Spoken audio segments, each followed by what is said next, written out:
Hey toy fans, I'm D21Beast and welcome back to my figure review series here on my YouTube channel. And today we're once again looking at those Uncanny X-Men Minimates released by Art Asylum Diamond Select in 2015. This will actually be the final review of these Uncanny X-Men Minimates that I do. This is the last one in the set, and as you can see here, we do get the Strike Force Wolverine and the Blob figure. Now if you haven't seen my previous reviews, link in the description below. This X-Men set is specifically based off the cover of X-Men 275 and the surrounding issues, where the X-Men wore those blue and yellow Strike Force costumes. Now, like the Banshee review and the Storm review before this, there are spare parts inside this box to turn Wolverine into Forge, which is actually a pretty cool inclusion.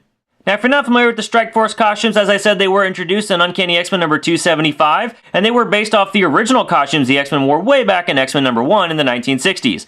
Now, these costumes have appeared off and on throughout the years. Most recently, to my memory, they appeared in the X-Men Reloaded event in the mid-2000s. Well guys, I've reviewed all the other figures so far. I can't wait to get into this box set as well. Let's say we get started by taking a look at the packaging for Wolverine and the Blob.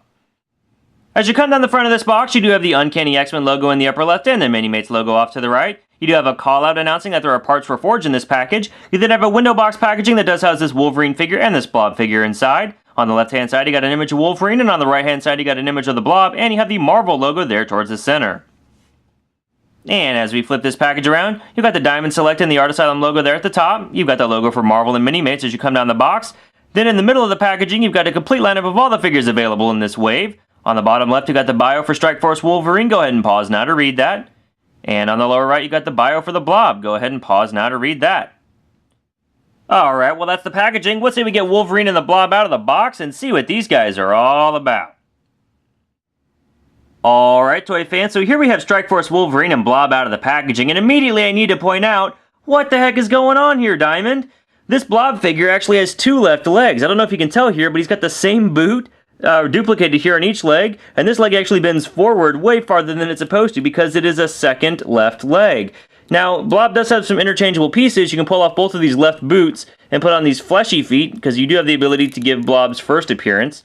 And putting this foot on the Blob figure does kind of take away at least the problem of him not standing straight, but I still have the problem with the knee bending the wrong direction. Now, I was going to buy two of these packages anyway, because this box set has enough pieces to make Forge, and I was going to try to get a way to build Forge and Wolverine separately without having to switch the pieces out all the time, but I didn't want to have to do this just so I could have my Blob figure work properly. I'm really bummed about this, but to be fair, I've purchased a lot of Minimates over the years, and this is the first time since 2003 when I purchased Ultimate Cyclops that I've seen duplicated pieces on a Minimate like this. So, maybe it's just bad luck, but it is kind of a bummer, and I don't like that I have to buy a second Blob now. But, as we've seen here, this Blob also has some other interchangeable pieces. You can pull off these hands, and I can put on some first appearance Blob hands. So it's cool that Blob does have the pieces to turn into the first appearance Blob. But let's get Fred Dukes out of the way here. I want to compare Wolverine to the previous X-Men that we've seen so far from this line. You'll notice here if I pull in Gambit, that Wolverine does have his own sort of printed design here on the abdomen. He's got actually a stronger, more pronounced six-pack than Gambit does, which I think is kind of nice. Now, this is the same torso that you'll use for the Banshee as well, so I guess once we build Forge, he'll have more rippling abs, I guess, than Gambit's allowed to have? I don't know. But it's just worth noting that it is a different torso piece. Now, to switch Wolverine, it's not too hard. You just want to go ahead and pull off his hands. They come off pretty easily. And we're going to go ahead and pull off his head, and that just pops off nicely. Pull him off the stand here, and then we'll need to actually pull off this leg, and I don't know how this belt's going to come off. It's a little stuck here. We may have to do a transition. But once you get that leg off, and the belt off of it, you can actually put on this Forge leg, and then put on the Forge head, the Forge belt, the guns, the hands, and let's just go ahead and see that completed. And boom! Here we have Forge completely assembled. I really like this Minimate figure. Probably going to keep him as Forge for the rest of this video review. But he's got some great detail here on the face. I like the way that the hair's been sculpted. You'll notice that the skin tone on this head is actually a little bit different from what we got with Wolverine.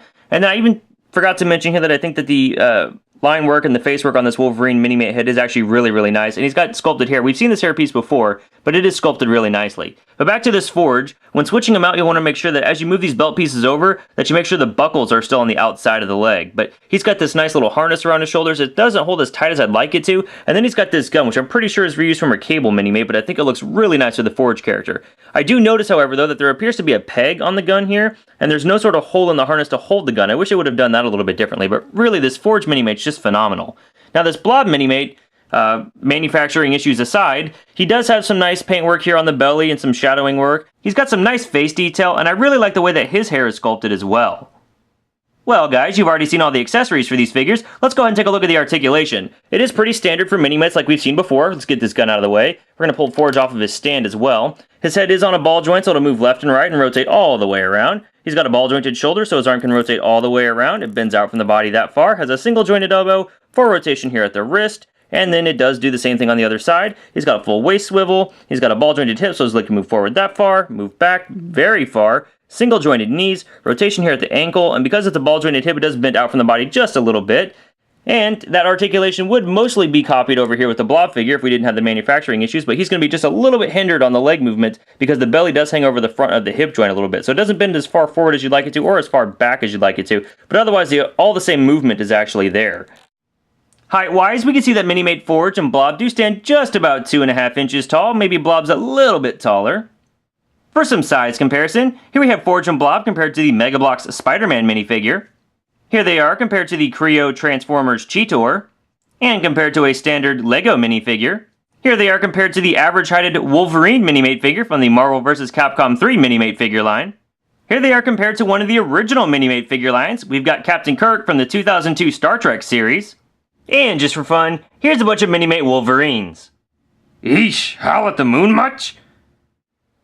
Alright, toy fans, well that's my review of the Uncanny X-Men Marvel Minimates 2-pack featuring Strikeforce Wolverine and the Blob, released by Art Asylum Diamond Select in 2015. Overall, manufacturing packaging issues aside, and that is a big problem with this set, but like I said, not a recurring issue, I do think this is a really great 2-pack that you guys want to buy. You get a quintessential Forge Minimate figure if you don't already have one for your collection. The Wolverine is a fun costume variant, and that Blob figure, again if he's packaged correctly, would make a very nice addition to your Brotherhood of Mutants collection. Overall, these Uncanny Minimates are a great buy for you, especially if you're an X-Men fan. I definitely encourage you guys to check these figures out. Well, thanks for watching this review, guys. I hope you enjoyed it. If you like what you saw here, please feel free to rate, share, subscribe. Also, be sure to check me out on Instagram. I've just started and I've been posting a lot of photos behind the scenes from all the video reviews I've done lately. Thanks for watching, and we'll see you next time.